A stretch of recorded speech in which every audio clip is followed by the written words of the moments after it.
Good evening, everybody. Welcome to Apex Racing TV and iRacing Live, the Club73 Touring Car Championship presented by World League Sim Racing. Hello, everybody. I'm Andrew Woodhouse alongside iRacing World Championship driver Alex Simpson and Sam Fitzpatrick, and we're here at the Oulton Park Circuit in Cheshire, in England. Alex, somewhere closer to home than we have been in some parts of the calendar. And Oulton Park, it's great to see it here on the service. We don't come here enough. No, we don't at all. Hello, everybody. Good to be here. And yes, we have had a plethora of fantastic circuits recently that we've been to Apex Racing TV. And this is another one, because I have to say Oulton Park is a fantastic circuit. Went there this year. And yeah, what did I go and watch this year? I think it was GT British Force. GT, wasn't it? Yeah, British GT. That was it, wasn't it? So yeah, it was a good fun weekend. We were at Silverstone as well before that. So I think that was on the Bank Holiday Monday. We went up to Oulton Park. So yeah, saw a few of the BSRTC guys and things like that up there. So that was a lot of fun. And yeah, this is going to be a good race meeting. Looking forward to this. The mixture of the classes. Always going to be close fought battles out there as well. The Mustang, they seem to always be very close. The Jetta, that series is just getting better and better. Clive Lawrence is back. Melina showing his strength as well. Mawson very, very strong. So that should be a good battle. And of course the Kia, it's always ridiculously close. And well suited for this circuit as well. Of course we come here in the British Touring Car as well. So that's why the front wheel drives work so well here. Do indeed, and I'm looking at the characteristics of the circuit. Oulton Park, one of the reasons I think it's been such a successful track over the years is it has pretty much every single type of corner that you can imagine. Oh yes, is of course that very tight chicane midway through the track, and then that final section where you can really let the car go through the high-speed bends. It's a very fun circuit. Particularly in these cars, I think, in these touring cars, you can really lean on the tyres through the fast corners, and then really test your braking as well into the slow corners. So, yeah, should be a good round. Alex, we've got hairpins, we've got elevation changes, gains, like we said, fast corners, slow corners. It tests every part of the driver's skill, and also tests the car. Yeah, absolutely. I mean, they just don't make circuits like this nowadays. I mean, I think, you know, in modern day sort of tracks, all you'd really want to do is take it and stretch it a little bit, just so you can have a bit better runs, because obviously cars have improved, like braking distances have come down, they're a lot faster and things like that. So it does make it quite a difficult track to overtake on. So yeah, like, you know, it's a shame we live in such a small country. Exactly. Isn't it? Let's just give it a bit of a stretch, you know, and we'll have some longer runs and things like that. But yeah, having seen like a few skippy races around here as well, I found like the slower cars, MX-5s and things like that, would be brilliant around here, because you would still have enough to get a run. So like the Jetta, I think, are going to have a lot of fun. The Mustang is going to be sort of in that borderline. And actually, I think the Kias, every time we've been here with the Kias, they have struggled to get moves done. But it certainly is possible. So, and that is sort of one of the quicker cars when you come to straight line speed, but more just because the braking distances aren't, you know, so short in that car. I remember we used to have some good battles in the official iRacing IndyCar series here, and it was very difficult to overtake there as well. It was very tough to overtake. You know, if you come up with somebody who knew roughly what they was doing and just focused on your exits and stuff, you become very, very difficult. I had a few Barneys with people. That was... Couldn't get past back in the day, as I was, and of course, upcoming. Of course, our colleague Sam Kumo as well was one of the ones we were trying to get past. Yeah, back in the day, and it wasn't always easy to do. But yeah, we've not seen Sam on Apex Racing TV for a while, I must say, and settling in with a new job, I believe. So yeah, that's it. Get himself moved. He's still not got his connection and everything else all sorted out yet. So once that happens, I'm sure he'll be back broadcasting some races. Yeah, and I believe you've got the points there for us, mate. Yeah, indeed. Just taking a quick look. So in the Kia standings, it's Michael Hall that leads the way with 283 points. Stephen Baxter is in second place for Boosted on 271, so 12 points gap between them. Just 1 point behind him is Freitas in third for Team Mad. Then you've got Chris Woods and Melcher in fifth place. Pretty close going down. There's a couple of little individual battles going on through that championship, but still looks good all the way down there. As we head over to the Mustangs, it's Bibby that leads the way for Club 73 Racing, 284 points, 267 John Robertson boosted, and then his teammate Atkins is in third place with 259. We've got White followed by Bell, 247, 222. So that series is spreading apart just a little bit more than what we've seen with the Kias. Yep. But a few people have missed meetings and things like that. So actually, I think that will close back up a little bit more. The Jetters, Hooper's leading the way now after the last race, and I think that's more because Hooper's had his good form of consistency. A few drivers had some DNFs. Tim Mawson just 2 points behind. He's had a good season, but a couple of DNFs as well has hurt him. Otherwise, I'm sure he'd have been way in the lead.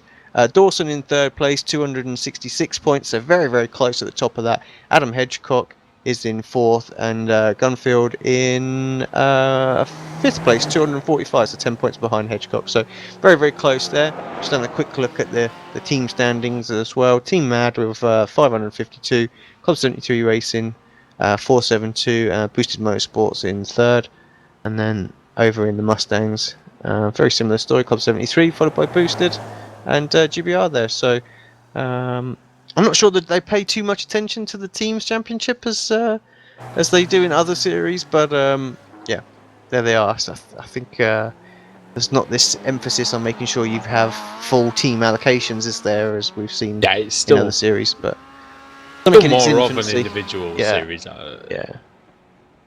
In essence, but yeah, the team aspect is there. Sam qualifying just about finishing, but we've got having a look at the conditions out there on the track, and very little wind, overcast conditions, 24 degrees track temperature, pretty much perfect for the drivers. Yeah, it is quite cool around here, realistic, I guess. So should be pretty good for the tyres out there. Certainly, I don't think there's usually too much degradation anyway for the tyres, but should have some pretty quick times out there. I would argue we couldn't get near realistic temperatures around Oulton Park. 18 degrees ambient temperature in and around Cheshire at this time of the year. I'm not so sure about that. Just about, maybe. Yeah. I don't know. I think that's the lowest we can go. Could you imagine if we could get it where we normally are? Jeez. I think it's barely scraping towards 18 degrees at the minute the last week or so, but I think could you imagine how fast we would go around here if we had proper temperatures on the circuit through the winter? Oh dear. Well, I think we'd be you need 20 seconds a lap faster or something stupid. You know. Yeah. What series was it in, Andrew, where the cold track produced so much rubber we tipped the car over on the side because it had that much grip? Was that the IndyCar, the Rose series? Was it at Interlagos? Didn't you do that? Yeah, You turned in, you had so much grip that it just sort of like keeled over on itself. Yeah, I that was it. I had I had opposite lock on. It was the center S's, I think. And I slid into the corner. I turned into the slide, and it just rolled over. it was silly, and I ended up in the barrier. But yeah, that's what these cold conditions does. Hopefully, Sam, we won't get anybody rolling over here. However, I wouldn't hold my breath. Yeah, it's happened a few times this season, I think. Tim Mawson says we're all going to die in the chat. So I imagine that's what you want to hear before the race, of course. But yeah, we've seen a few incidents so far this season. No pile-ups, I think. So keep your eyes out for that. But yeah, I wouldn't be surprised if there's a few accidents out there. Can I just point out, Mark Woodhouse on pole position, Alex? Fantastic job to outqualify the likes of Michael Hall and Pete Harrod and Stephen Baxter. Yep, absolutely. Fantastic job, like you said. I mean, not easy to do. He's just goes to show he really is sort of improving, you know. When he first started in the Kia, we saw him sort of struggling to get into the sort of the mid-pack area, and now, well, look at that. What a great job. We used to be fairly even in the club series, and he's just by far left me behind now, so absolutely fantastic. He needs a bit of practice, wouldn't he? That's the problem. Oh well, okay. Dig. Yeah, one day I'll practice the hell out of it, and you'll be surprised.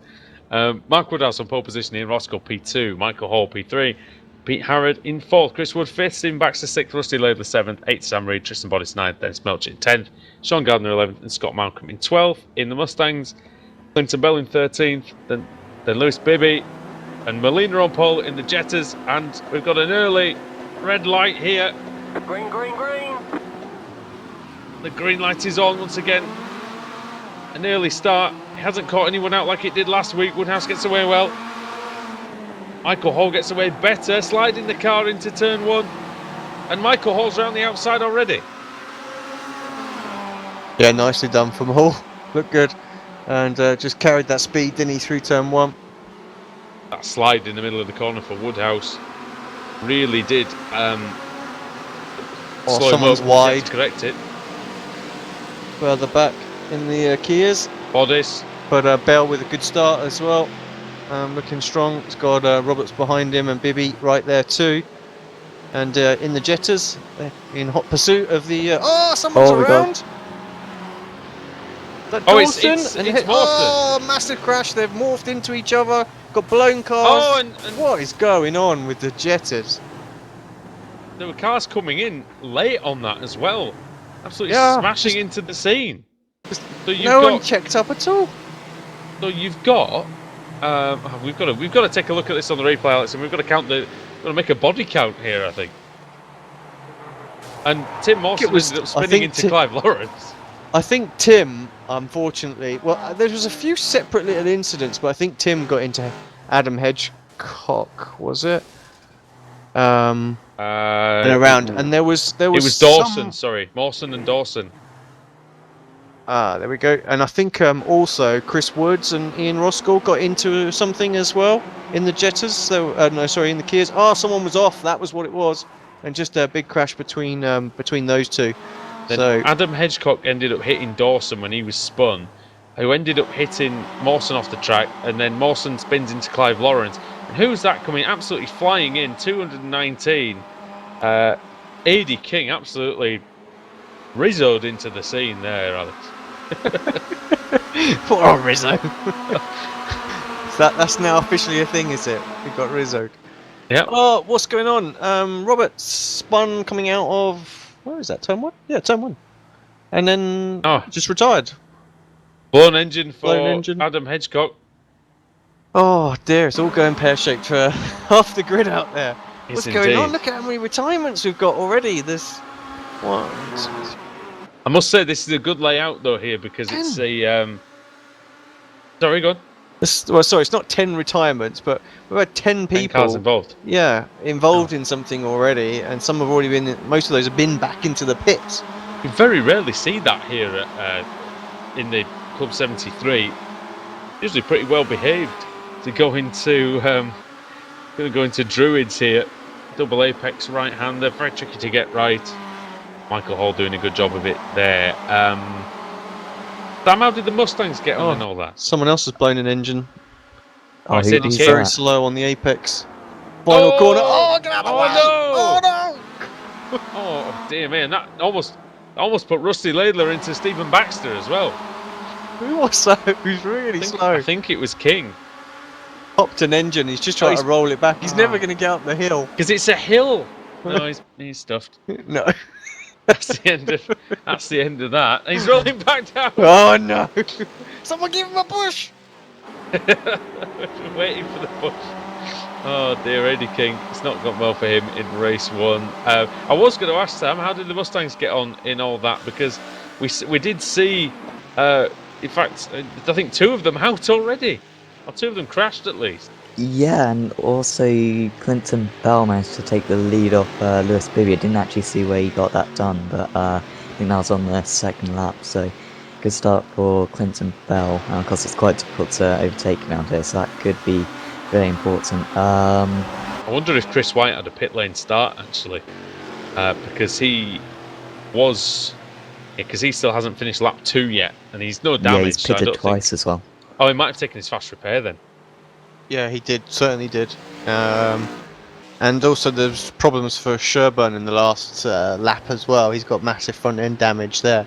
Dropped down through the order. So, yeah, we're down to 3 really contending Mustangs in what was 3 laps. So crazy. Wow. Yeah, and is A.D. King still on the track? yes. A.D. King is still Still waiting for a push. Why is he still on the track? trying to use a starter motor to get up the hill.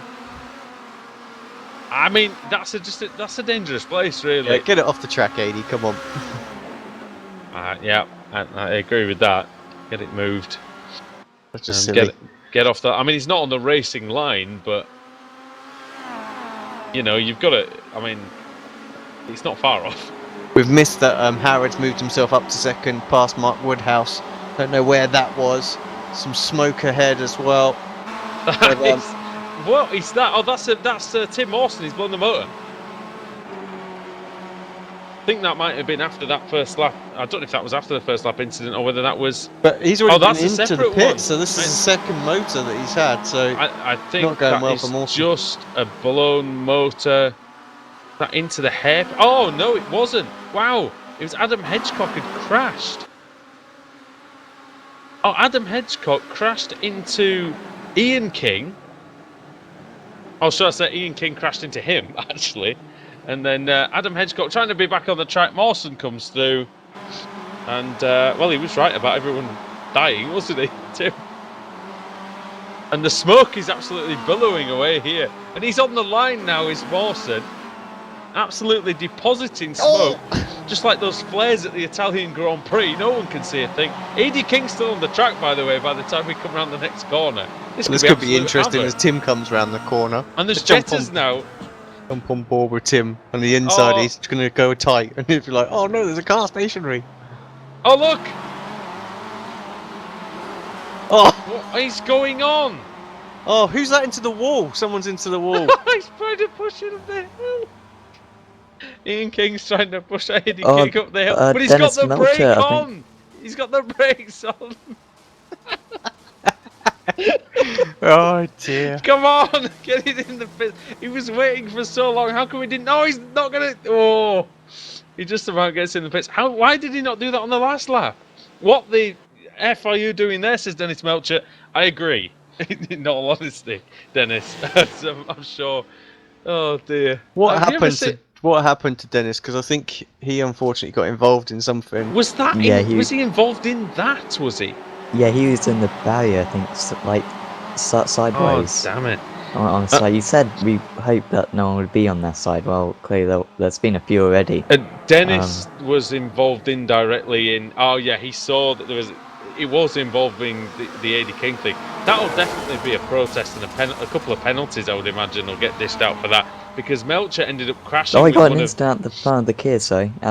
It was Rusty Laidler, sorry, that Melcher ended up hitting, I think. Sorry, Sam. Yeah, I think we just had Pete Howard going off the circuit. Laidler's off, he spun in the middle of Druids as well. Coming in like a wrecking ball there, it was Laidler, wasn't he? So he I think he just got himself onto the grass, didn't he, in the braking zone, and that sent him into a massive slide. But gets a little tag.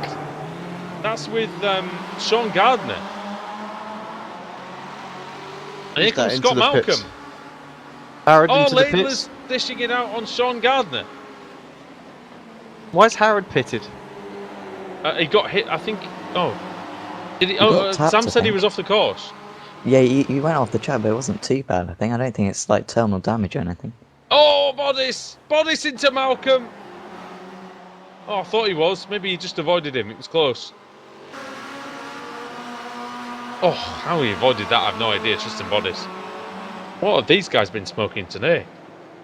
The whole leads now. Let's just take a second. And it's Baxter. For what was it 2.9 seconds now, according to the tower. But yeah, Baxter is inherited second, but he's got Mark Woodhouse close behind him, so Mark's car looks a bit worse aware. Sam Reed in fourth. Quinton Bell leading the. Well, he does for the moment, but Bibby's having a little look on him right now. Oh. Lewis Bibby's never shy at making his point and trying to make his move forward. He's lost a bit of time there, obviously, by having the look, but looks a little bit quicker than Clinton Bell at the minute. Yeah, they got Dale Green only 3 seconds behind as well, so they've got to be a little bit careful not to take each other out. Yeah, Bibby will be desperate to find a way past. Sam, you've got to ask yourself, mate, what's the likelihood of them not taking each other out based on the rest of the race we've watched so far? I think. Yeah, you know when I said hopefully we won't have any pile-ups or anything crazy in this race. Yeah, maybe shouldn't have jinxed it. We expect those in race 2, but not necessarily in race 1. Tell you what we do have. We have a very good battle for the Jetta lead, Alex, between Alexis Molina and our colleague Ryan Walker. And he's trying to go through. Now is the Scottish driver on Molina. But into Knickerbrook, not managing it. Yeah, very, very close as well. Just flip the camera over, and they were almost touching each other through the hairpin, weren't they? Yep. And it's so close. The Jetta is so quiet, isn't it? Yeah. Listening to this battle, it's like electric cars going at it. It's not a diesel. Diesels are loud and noisy. What's going on? Oh. That's just It's a a gutless crazy diesel. car. That's all that is. Oh yeah. It's the purists they'll be shouting at me actually because it's Hislop chicane and not Knickerbrook, but they always used to call it Knickerbrook. I think beforehand.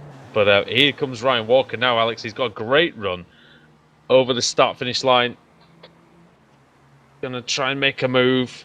So, and Stephen Baxter's just lost a couple of positions, went off the track at the chicane, and has gone from 2nd to 4th in a matter of seconds. Woodhouse back into 2nd, then Reed. So, yep. Reed up into 3rd. He'll be happy with that because he started 8th, did Sam Reed. That's good work from him. Laidler has bashed his way up into 5th. John Gardner in 6th. 5 positions gained for him. 5 positions gained also for Scott Malcolm. Walker's having a little look, had a think about it in the fast corner, decided better of it. Not easy Tough to get there, around isn't that. it, mate? Late on the brakes. Do you remember sometimes how some of the IndyCar races going back that we did, you would sometimes have to think about having a go into there, and it used to terrify you, didn't it? Because if you get that wrong, you go off onto the right hand side, and then there's just a tyre wall just in your way. Yeah, that's the thing. It was tough enough to get through there flat out anyway. Speeds were taking through there, so yeah, let alone taking the tighter line in. Is he going to have a go into Hislop? No, he doesn't. Ryan Walker, he sits tight. Molina going a bit wide through the centre of the corner. Walker very smooth there, and he's got a lovely run out of the corner. Fantastic drive, and he's going to try now up Clay Hill and into Druids. He's thinking about it up the inside again, but not managing to do it. He might do it now because Molina, he's made a mistake. Is he going to have a go into Lodge? He's going to go up the inside. Is he going to lodge his bid for victory? Molina, good line though there, Sammy. Really used the momentum well.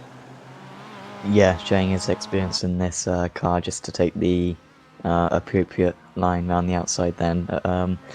Yeah, it's kind of difficult for Walker. We've seen so far this season the VW isn't the easiest car to overtake, and even though the draft effect is quite strong, it's not particularly easy to overtake, so Walker's going to have to pull off a brilliant move, or it's going to have to be a mistake from Molina if this is going to change.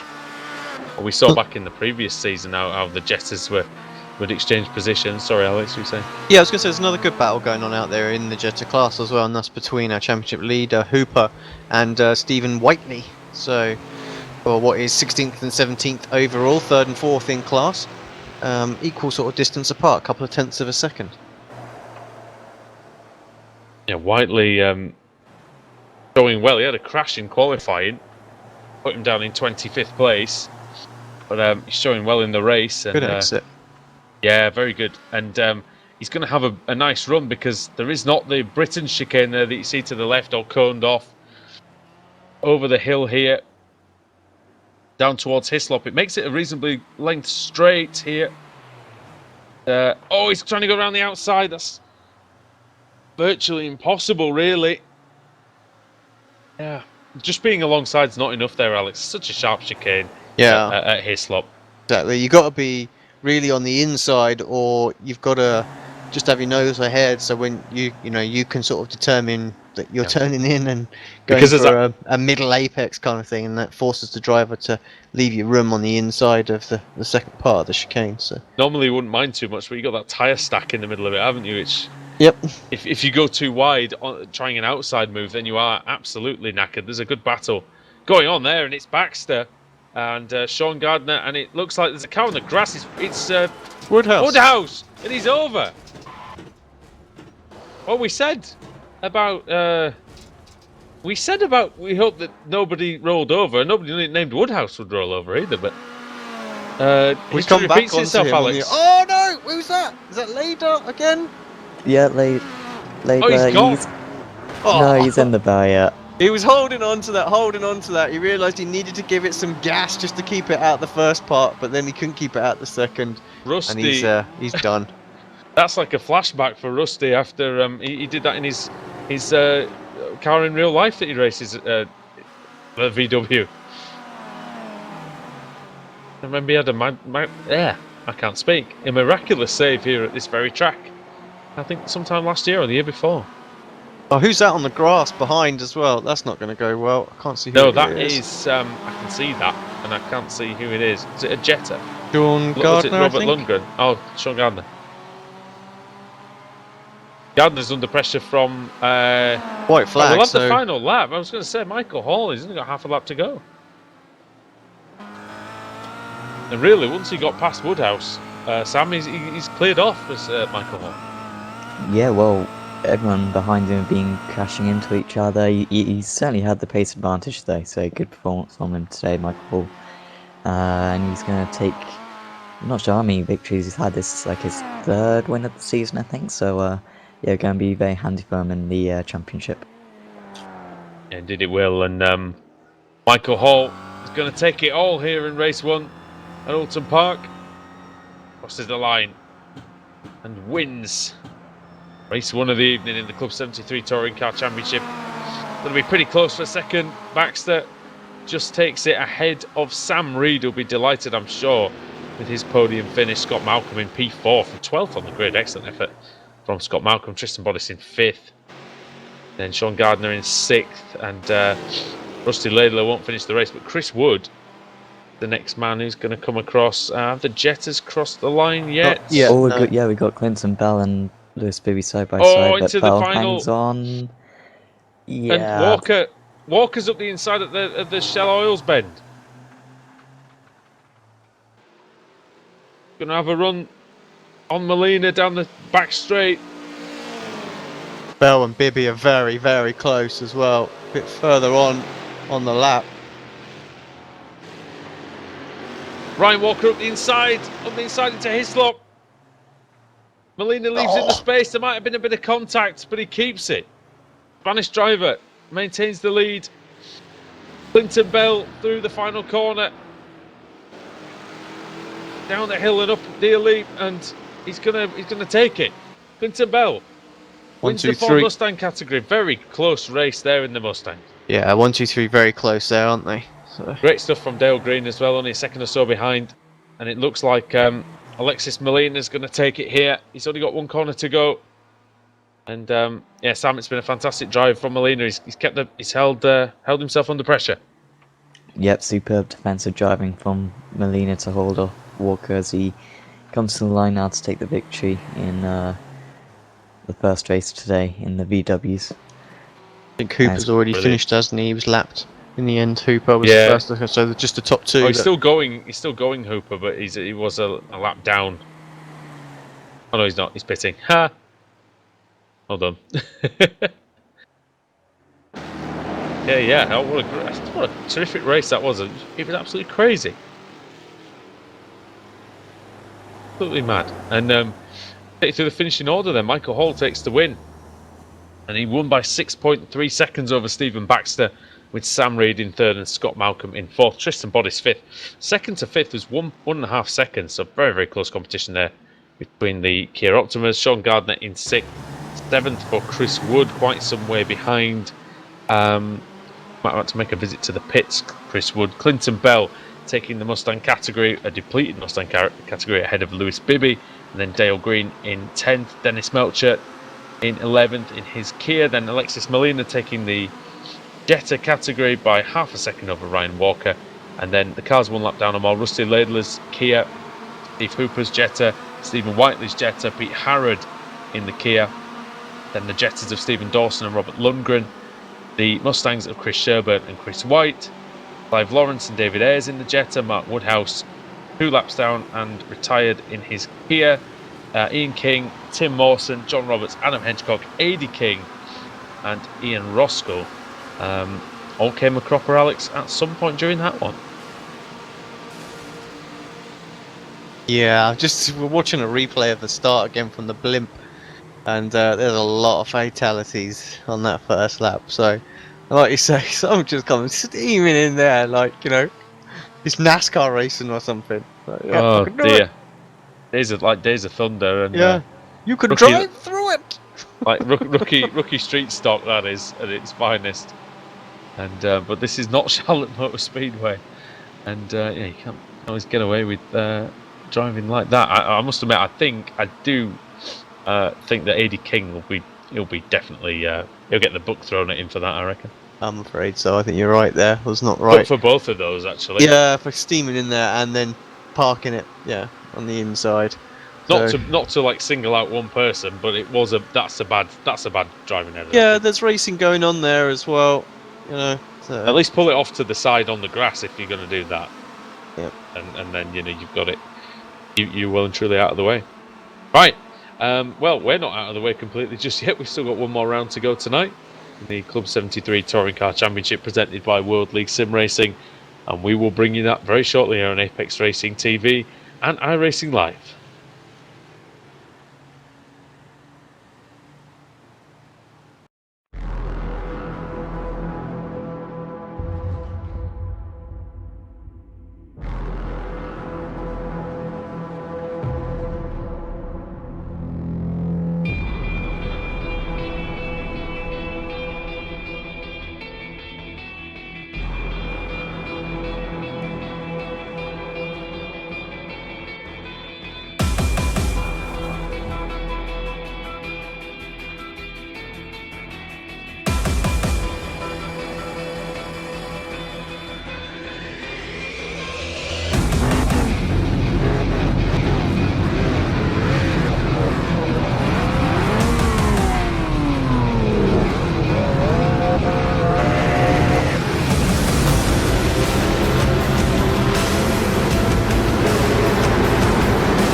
Simulated racing can be awesome, but it can also be kind of a free-for-all.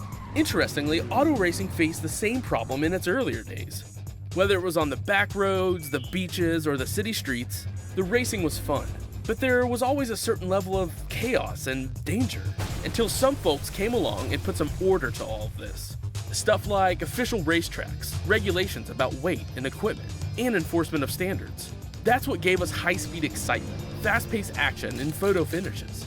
That's when racing became racing. The guys over at iRacing.com have made the same transformation in the world of sim racing. Sure, they've got the most accurate tracks and realistic cars out there, but that's just the start.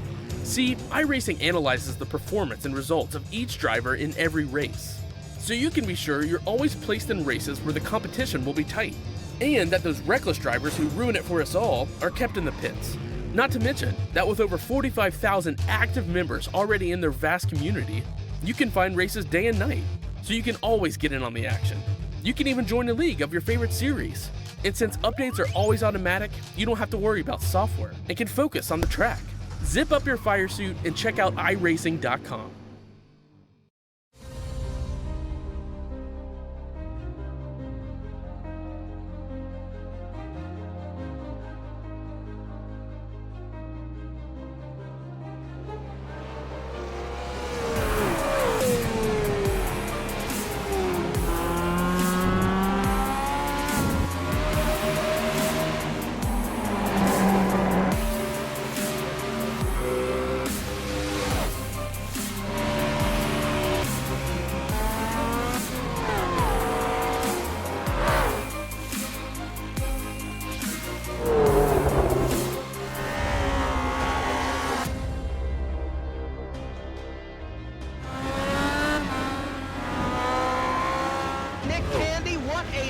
Truex in the outside, contact made. 56 slides it at a 4.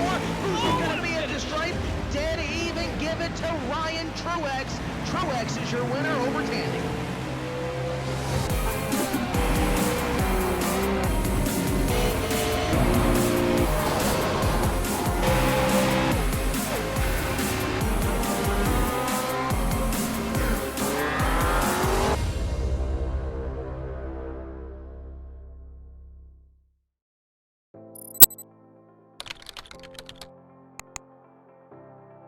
iRacing.com is a sim racing game that combines a true-to-life racing experience with an online community of virtual racers from all over the globe. iRacing offers a multitude of officially licensed cars and tracks, laser scanned with millimeter accuracy. Their car models and mechanical systems are based on real-world physics and engineered in cooperation with manufacturers and race teams. iRacing's web-based interface allows members to compare stats and test drive any combination of car and track instantly. Their skill license system ranges from rookie to pro, ensuring members are always pitted against those with similar skill sets. Members are able to sign up for a weekly race series, compete in time trials, host a private race with friends, and participate in racing leagues created and run by the community.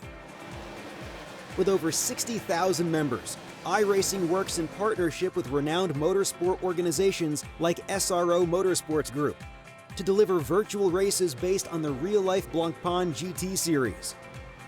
iRacing's Blancpain Endurance Series features team racing, giving members the ability to build a team and participate in races ranging from 3 hours to 24 hours. Additional partners include NASCAR, IMSA, V8 Supercars, IndyCar, allowing members to race in their very own 24 hours of Spa, Bathurst 1000, Daytona 500, and many more. iRacing.com, delivering the most authentic racing experience short of getting into a real race car.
Welcome back to the Club 73 Touring Car Championship here on Apex Racing TV. We're on the grid. The red lights are on. There's no time to lose. Green, green, green. The green light is on. Good start by Sean Gardner on pole position. Tristan Bodice away decently as well on the Kia Optima. And Ian Roskell in third. In the Mustangs going into turn one as well. Chris Sherburn ahead of Dale Green and Clinton Bell. And then in the Jettas, Stephen Whiteley got away beautifully and he's into the lead. He's ahead of Ryan Walker and Alexis Molina. Andrew Woodhouse here with you for Apex Racing TV.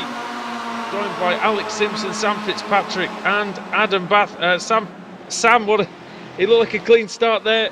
I haven't seen anybody off the course. I don't know about yourself. Yeah, we're just coming up. Well, the VW's just coming up to the corner where we had all the incidents last time. And yeah, so there it is again. There's a bit of contact. But no spinners, I think. We're much better start than last time. So yeah, much cleaner. With 29 minutes to go. Good stuff. We welcome Adam Bath into the commentary box. Adam, it's all a bit hectic out there. Crash Melchers into the tyre barrier. Oh, I've got on Project Cars. Oh, what's he? Into the tyre barrier. The unyielding tyre barrier. Oh dear, Dennis Melcher got absolutely pounded. Hard. Yeah, it was Woodhouse into Melcher, I should say. Teammates usually in the BSRTC. Wiping each other out. What happened there to Woodhouse and to Dennis Melcher? Woodhouse completely missed his braking. Did he just forget to brake there or something? Absolutely slammed Dennis Melcher. Don't brake. Dear me, I think he hit him so hard, Sam, that his kids will have whiplash. Yeah, seems so. Yeah, bad luck today for him because he got taken out earlier on through kind of no faults of his own. Ended up on his side, so he will get the faster pair. We'll probably only lose about half a minute due to that, but yeah, that's pretty much his competitive race over now. Oh dear, that's a shame for them, Melcher and Woodhouse. Hopefully, like Sam says, they can get back into it. Alex, we've got a great battle at the front of the Mustangs then. Chris Sherburn, the American driver, ahead of Clinton Bell. Yeah, Sherburn unfortunately didn't have a good one the last time, did he? So Bell's there. White did have a good sort of comeback race, didn't he? So Green the inside goes Bell. A crash and Bell on the grass at the Shell Oils hairpin, and off goes Lewis Bibby, I think, as well, was it? Yeah, Bibby dropping down back to the rear of the class, and now Bell's under pressure from Dale Green. They're wheel to wheel over the top of the hill, no Hislop chicane, and on their way towards Knickerbrook. And that is Dale Green through into 12th position overall. That will be second in class. And through Knickerbrook, he can set his sights after Chris Sherburn. Battle for second in the Kias is pretty close too. Sorry, I had to set somebody straight about this earlier on. I was getting some stick for it. It's without Britons, isn't it? The Britons. Still Hislop's there. Is the second one, yes. Just before anybody starts having a go, we cover this off early. It's like me calling the Conrad Straight the Conrad Straight. Conrad Straight, the Conrad Venter Straight. As Alexis Molina is having a think about a look on Steve Whiteley into Lodge Corner. Oh, and Sammy's got a good run out of there as he charges down the hill and then back up the hill again. Yes, good start from Molina. Started at the tail of this field, already got past 5 cars, so good start for Molina. But yeah, needs to make this move because Ryan Walker could potentially drive away from him if he doesn't make this move quickly, because we saw Ryan very quick in the first race and Alexis all over the back of him now. He was third on the grid actually, was Molina. Oh really? Did they not reverse the grid? No, I don't think they have. Oh right, okay. Which is, I don't really know why, but no, they haven't. I think they did, it looks like they did in the Kia actually, but not in the Jetta. That looks about right at that actually, Alex, doesn't it, looking at the grid position? Yeah, it does. It doesn't look like it quite reversed, so... And it's definitely not a championship order or anything. No, so the top two classes reversed. At Jetta doesn't look like it was touched. And AD King, whether he's not taken this start due to embarrassment or whether he's been banned from the race, I'm absolutely no idea. Well, you join wouldn't us in the surprise race me, that though, if he's banned from. Yes.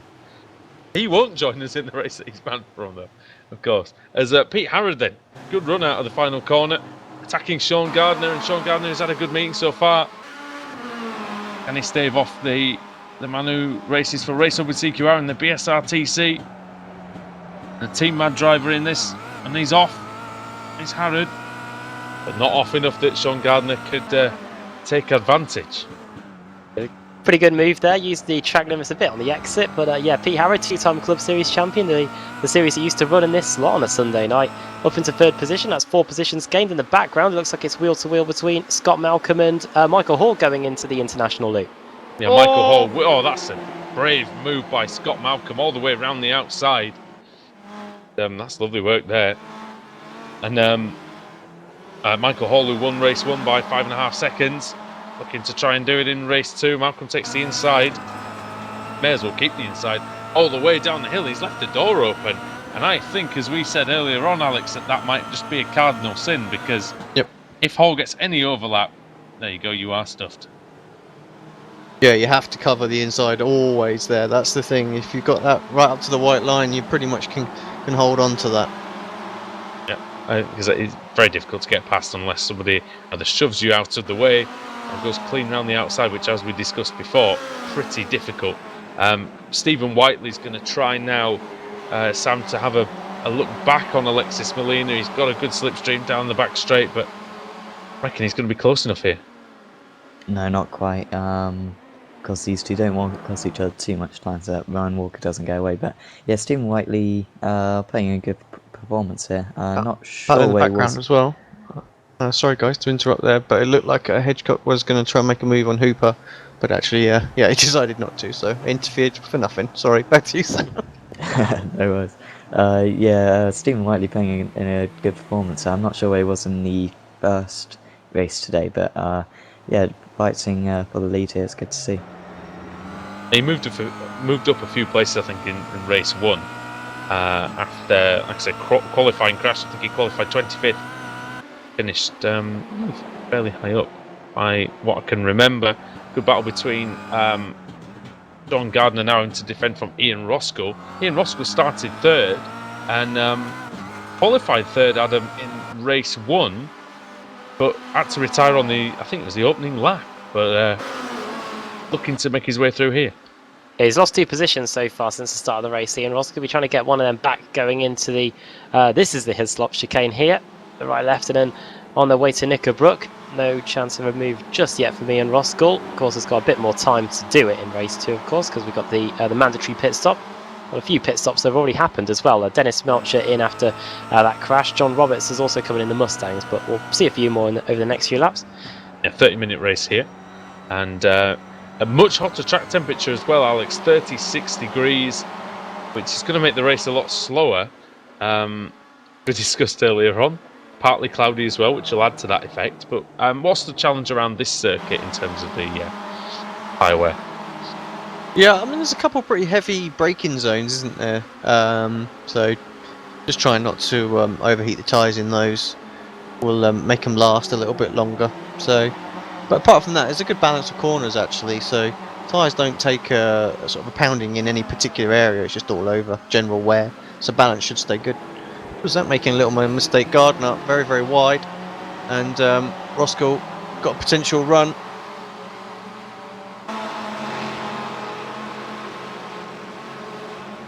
Didn't quite get alongside. They got Hall for company now as well. Seeing Michael Hall take the wider line like Roscoe's doing to get the run out of there, but Hall optimistic, sees an opening and takes it. Thank you. He'll have a spot. Of course, the car in front pulls over. He'll get the draft, and that's going to help him complete the move. Just a Roscoe. It's Ian Roscoe. As he's going down the back straight, but he's lost the position to Michael Hall. And Hall, he's going for 2 wins tonight, and looking impressive so far. We need to add that theme tune to the to every time he comes on screen now, don't we? So it's not really a theme tune, is it? But, well, yeah. Not yet. Into Druids, and Michael Hall and Sean Gardner continue to scrap over the best of the rest positions. over the top of the crest and then back down again. This undulating final sector. He's going to go for the move up the inside. Michael Hall into the final corner. Really thought about it. In the background, it's pretty close as well between Malcolm and Chris Wood, who straight off the back of scoring at Wembley. Well, hello Chris Wood. Into the pit lane comes Michael Hall. So then, race 1 winner in for his mandatory pit stop. Got some traffic ahead, haven't they? And I think that's probably why Hall's decided to duck on into the pits, get into that stage where they might just start to lose a bit of time with traffic. I wonder if you can get a pit stop time on that for us, Alex, as well. And we can try and get a benchmark for certainly can. For Michael Hall.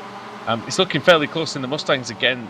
Sam and Dale Green is showing again great pace, really. Yeah, he managed to chase down Clinton Bell and Lewis Bibby at the end of the last race, so possibly the fastest guy out there today, and just needs to make this move on Chris Sherburn, who's actually been very fast throughout this season so far. And actually in the background we've got a couple of cars. I think that was that Lewis Bibby making the move, I think, on Clinton Bell. So that's an important move for the podium place. Chris White's hanging on there as well. We haven't lost John Roberts. Has he been into the pits? Yes, he has. Yeah. Pits, yeah. Was that Talk scheduled? about that Do pit we know? stop time, Andrew, as you asked. Yeah. I've got that now. 25.8 seconds. It was actually a great stop from Hall as well, because he came out about 5 or 6 seconds in front of the Mustang, so well timed. So he pitted before he caught up with the back of the Jetters, and he had a bit of a gap to come out in front of the Mustang, because he's not going to be held up at all. And now he's got a bit of clear track just to try and do his thing. Perfect strategy. Beautiful clear track. Racing drivers' favourite thing, Adam, is just some clear track. They can go out, put some laps in, and really just try to undercut the heck out of it. On a series like this, and a track like this, where track space is a premium, they'll be trying everything they can, and it's in the pits. Laidler versus Bodice. Bodice then for boosted on the inside. Rusty Laidler. Oh, here comes Harrod as well. Outside, Pete Harrod is trying to get a little piece of the pie as well. See if he can do it. This is a very, very fast left-hander. Hey. Oh, they're so close. Bend. And it's very, very close, isn't it? And Bodice Bodice did very, very well to not get hung out to dry there. And Tristan Bodice, Adam, he's raced the Club Series for a few seasons as well before he made his move to the BSRTC, and he's another driver who's really improved leaps and bounds.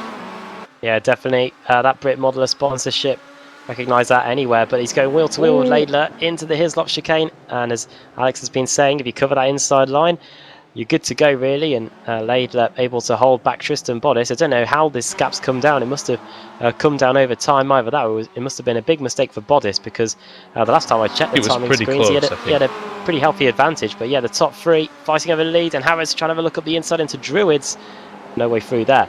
I think it looks like it's just been a couple of tenths a couple of tenths a lap, really. Nothing really bad from Bodice. But just a couple of tenths quicker, Rusty Laidler, and of course with the slipstream, Sam, makes it easy to hang on even if you're a couple of tenths long.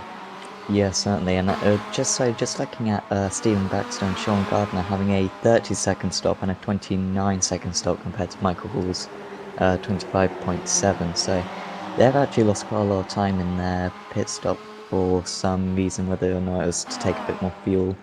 I'm not quite sure, but they're now a long way behind Michael Hall. Actually made that stop earlier on, so could have been repairs possibly as well. Yeah, perhaps repairs. We did see Stephen Baxter making a bit of contact on his in-lap, so Michael Hall really benefited from that, and he's now 11 seconds clear, which is a lot more than it was before. Lewis Bibby versus Dale Green. Maybe having a look into Druid's green. Nearly on the green stuff there. Don't know how he kept that on the track. Surprised he didn't break traction there. Gonna have a look at the inside here. Doesn't. But he'll take heart from the fact that Alex, he did close down Lewis Bibby before at the end of the previous race. So the fact that he's got past him, it's not going to annoy him too much, I think, as Clinton Bell pits. Good time for Bell to get in, I think. Lost a little bit of time, didn't he? Lost a couple of places. Good job there. Stephen Whiteley and Ryan Walker are still out in the Jetters, and what this is doing, of course, is it's delaying them getting lapped, Adam, and how many times do I say that? You know, in these mixed class series, for me, if you either do what Michael Hall did and you pit very early, or you pit very late, and then it avoids, like I say, avoids the traffic for as long as possible. But they've already pitted, and they're already a lap down. I should just mention as well. But yeah, Ryan oh well, Walker, they hadn't pitted. Sorry, by when I looked. Sorry. Oh, that's okay. No, I just saw they were blue on my timing screen. But yeah, Ryan Walker. They must have just pitted on the last lap, and it hadn't updated for me. Yes, sorry. they have. Yes, they have. Yeah, they're just about to complete the first lap of their stint. Yeah, Walker and Whiteley both pitting late on, and you can just looking at their pit stop times, they were quicker than everyone else. So they didn't have to put as much fuel in to get to the end. And yeah, Ryan Walker and Stephen Whiteley away at the front now, and yeah, they both got a healthy advantage over Adam Hedgecock. Hedgecock about 2 seconds away from Whiteley now. Sam, Steve Hooper, the championship leader, coming into the meeting, is out with a disconnection. Devastating for him. He needed to at least get some points on the board here. Yeah, not good for him at all, and actually that championship was very close. I think Ryan Walker may well overtake him in this race now, maybe Stephen Dawson as well, so that's not great. When did we see Alexis Molina make 2 stops? I assume I've missed something there, but... 2 stops? Yeah, he's made 2 stops, and the last one was 19 seconds, so I don't know if he's like under-fueled or something, or... Been a penalty, maybe? Could be a penalty, yeah, you're right. Jump the start. Right down behind Dawson and Hedgecock and everything. Looking at the time, like you say, 19.4. That's got to be a 20-second penalty. Bibby's in as well, guys. Yeah, all 4 of them. He did pit very early, didn't he? So that would suggest that. Bibby just drove through the pits. Well, that's has he missed? Please don't tell me he's missed his pit box. I know you get disqualified if you reverse in the pit lane, but that's the only logical explanation, unless he's jumped the start. But even then, I think it's still a stop and go in your pit box. I think you can reverse back into your box, can't you, if you've missed it by a couple of feet? But that's about it. But if he's missed the entire thing, then yeah. Well, big mistake. Might have been looking down at adjusting the fuel or making sure he had the tyres ticks, looked up and his pit box had gone. But Lewis Bibby, well, he comes out the pits in the lead. Everyone else, though, in the Mustangs has done their pit stops. So Bibby might be in a bit of trouble here.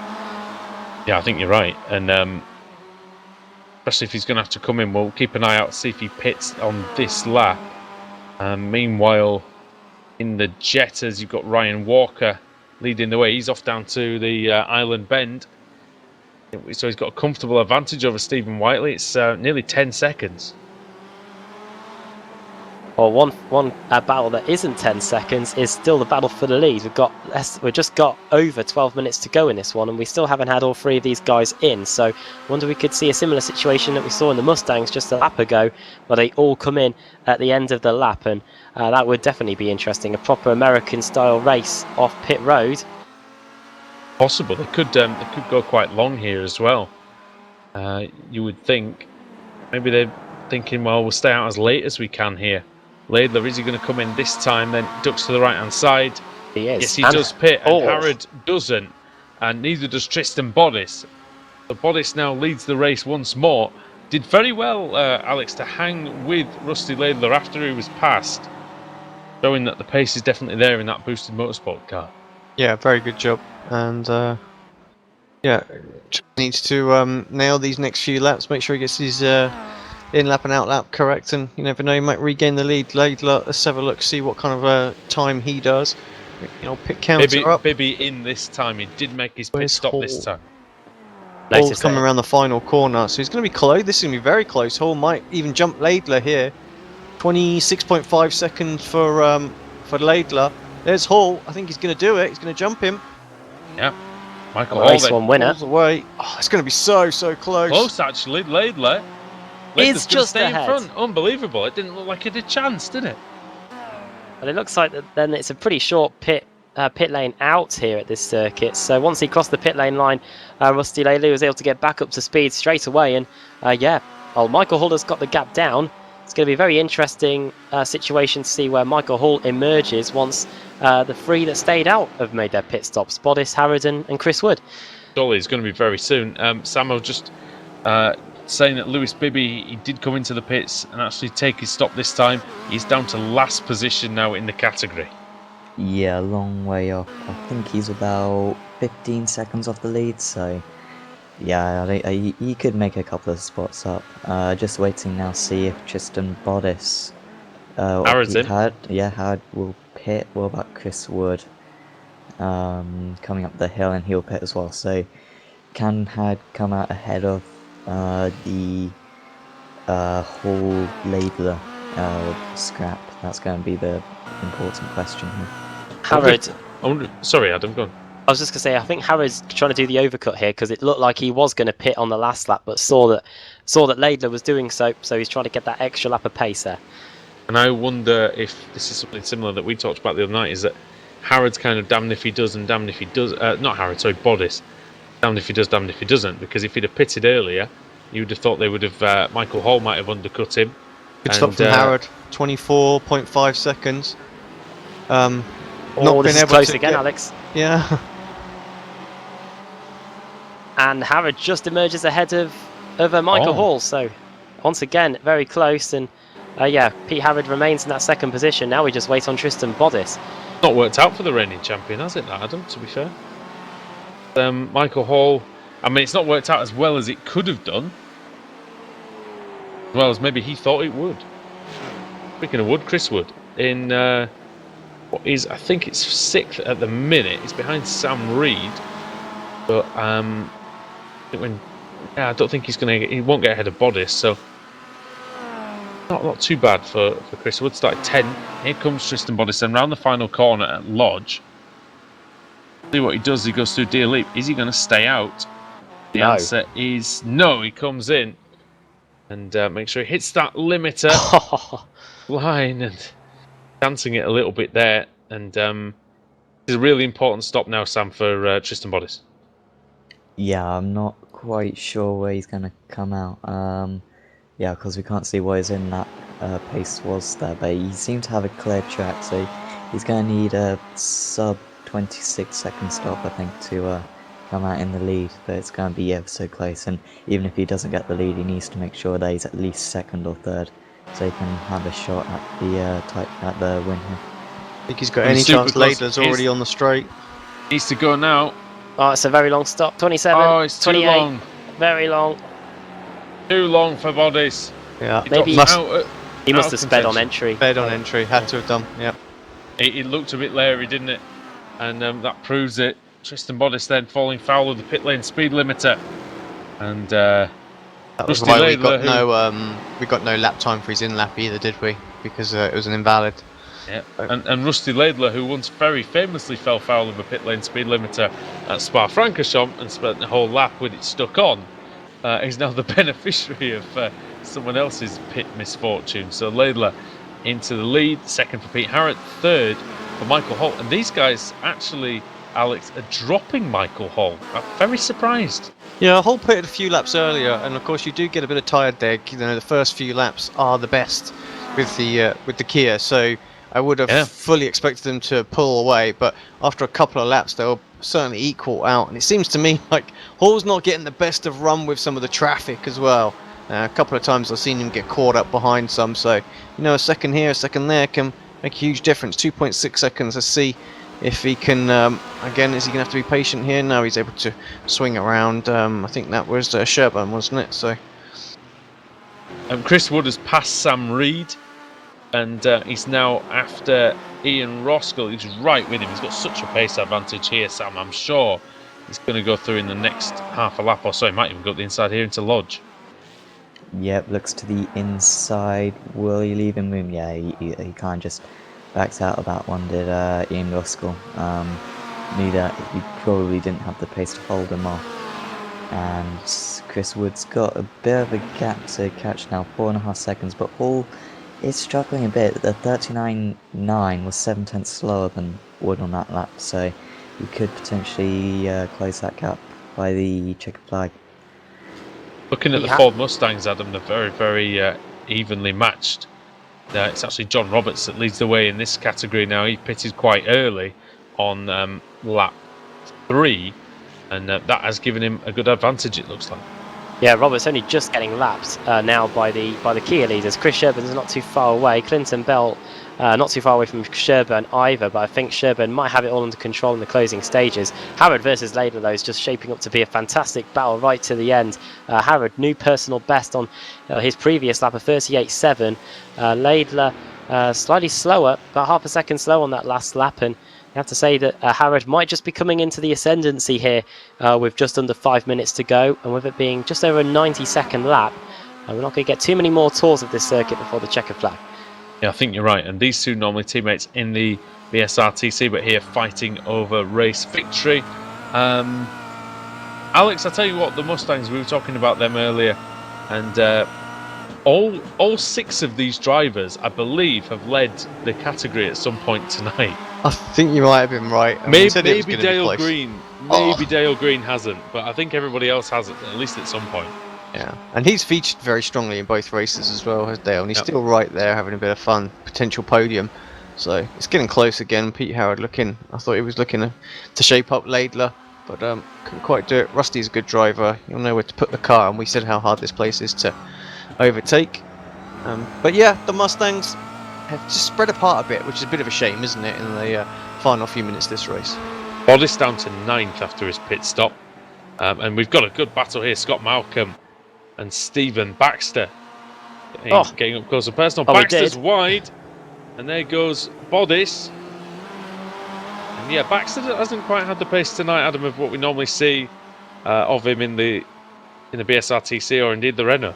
Well, credit to him. Last night he was in a V8 supercar, and now he's in a Kia Optima. So different. I think barely any of the traits of the V8 supercar transfer over to the Kia. But yeah, Baxter giving it his best shot. Gained 2 positions actually in this race, so could probably take some hope in that. As look at Bodice using all parts of the track.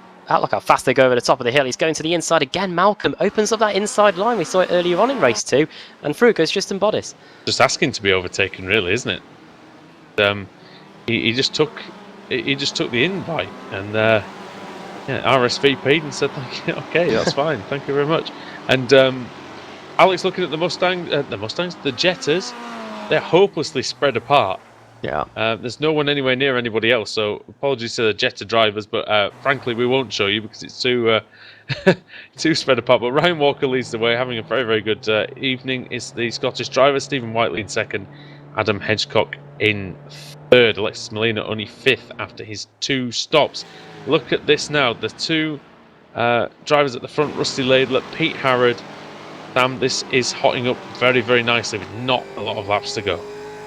Oh yes, and well, we need to hope that neither of these guys have real issues, otherwise that would probably be the deciding factor in Harrod getting a bit of a slide on the entry to that corner. But I don't know if there's an obvious place for him to overtake here, because Laidler can kind of just position his car when in the correct position, and it's going to be pretty much impossible for Howard to make the move unless it's a real shock attack. Laidler I was going to say you won't. Inside here. I was going to say you won't see him leaving the inside open, and he very nearly did. Yeah, he needs to have his wits about him, not let Howard make a dive anywhere, because that could be costly. Yeah, this is a man though, Adam, who has driven the track here in real life in his VW and done quite a few races here, I believe. So he knows how to play the circuit. And he's got a reputation from other series like the BSRTC being one of the best defenders in the business. Now he's got to defend against his teammate in the BSRTC. Just about covers off that inside line. And Howard has no place to go but to go to the outside. All the time he must leave a space. He's definitely one of... Well, Howard say. Definitely, yes, Max Verstappen. I think Laidler as well, one of the hardest defenders. I don't think he'll mind me saying that. I think he knows himself. But yeah, it's going to be tricky to keep Pete Harrod behind him. Like I said, 2-time Club Series champion. And, what's he going? Oh, Harrod's lost it! And he's going to take him. No, he's not. Yeah. Well, that's going to be... It's now, Alex, going to be very easy to keep Pete Harrod behind. Yeah, exactly. There Hall goes goes Michael through. Hall. He goes, thank you very much. I'll have that. That was a shame, that. Chris Sherburn versus Clinton Bell. Second place in the Mustangs, this is. Oh!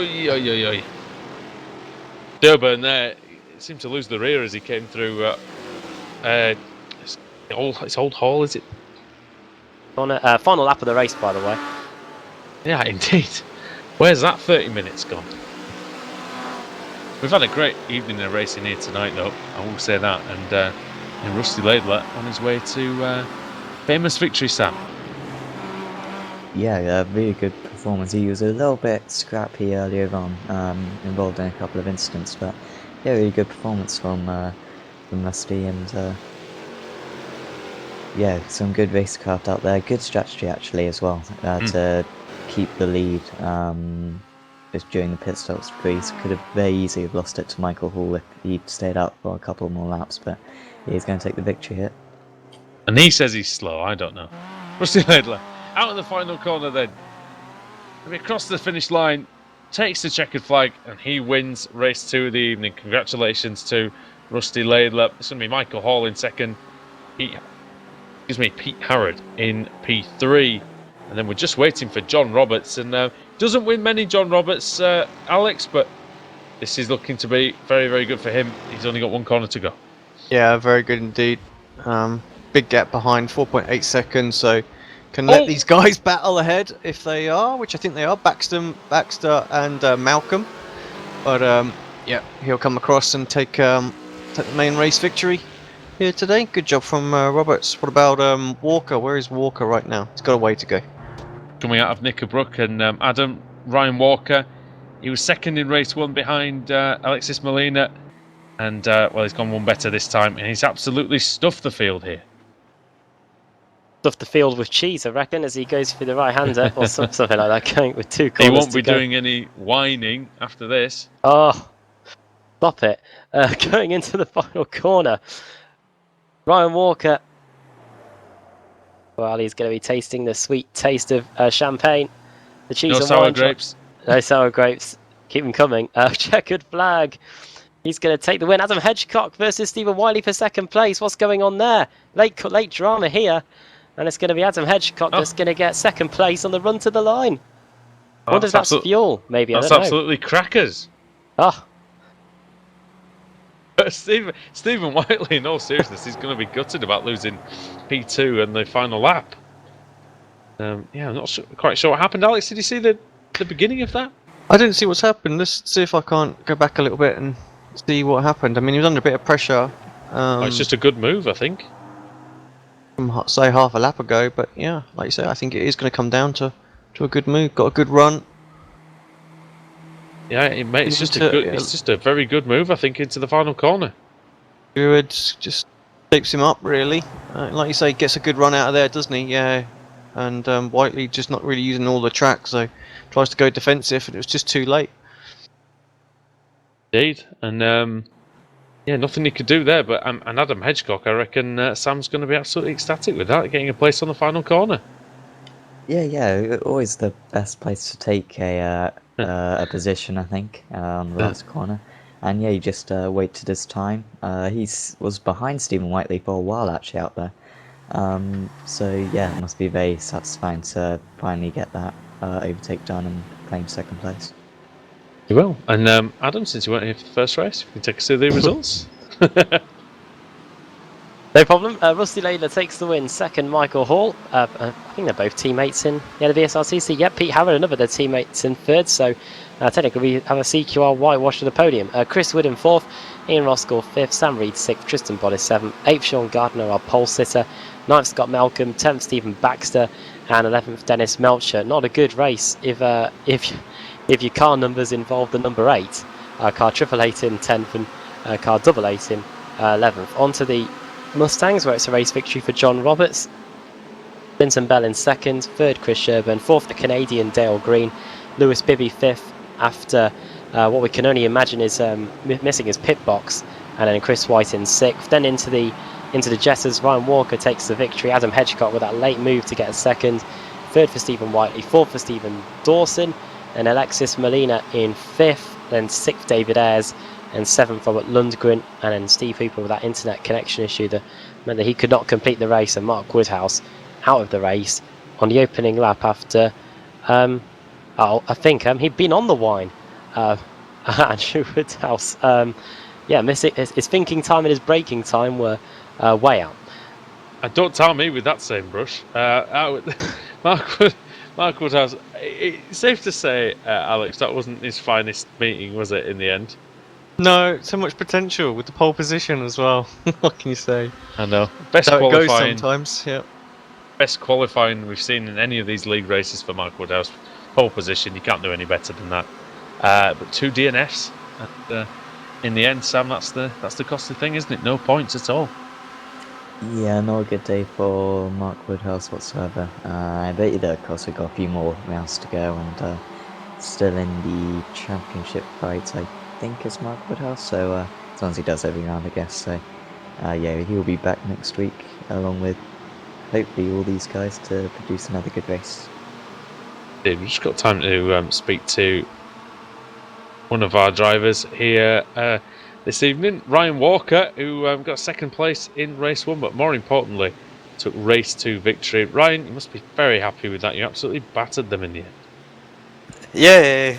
Yeah, quite happy with how this evening went. I was unlucky not to get the win in race 1, but race 1 I had a great battle with Alexis for the win, and yeah, I enjoyed that. Race 2, my aim was just to finish the race. I managed to get a decent start and kept out of trouble, and I was keeping an eye on to see where Alexis was, and seeing that he was catching me quite quickly when I was leading in race 2. Spotted him behind me heading into the pits, so I decided to try and pick one lap later and try and maybe get back out in front of him. Luckily, my teammate Tim Morrison said to me that Alexis had to pit again for some reason, I think, but that was basically lifted the weight off my shoulders. And I managed to basically get back out in front of Stephen. I can't remember his second name, I apologise.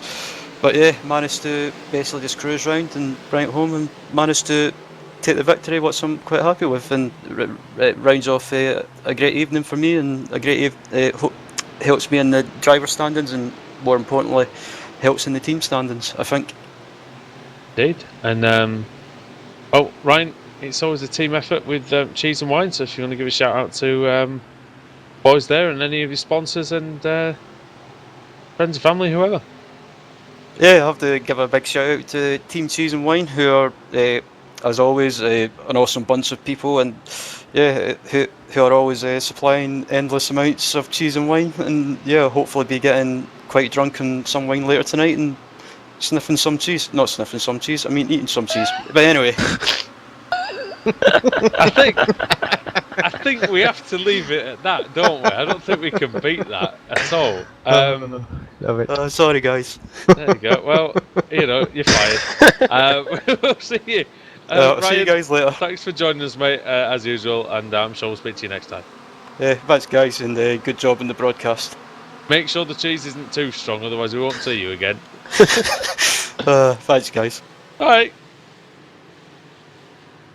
I presume Well, Ryan Walker. Yeah, I presume Ryan Walker's going to be eating some wine as well. I honestly don't know where we can go from that. Apart from, I think, to just wrap it all up. So, thank you very much, everybody, for watching this edition of the Club 73 Touring Car Championship, presented by World League Sim Racing. And thanks everybody for joining us as usual. And we will be back for more action throughout the week here on Apex Racing TV and iRacing Live.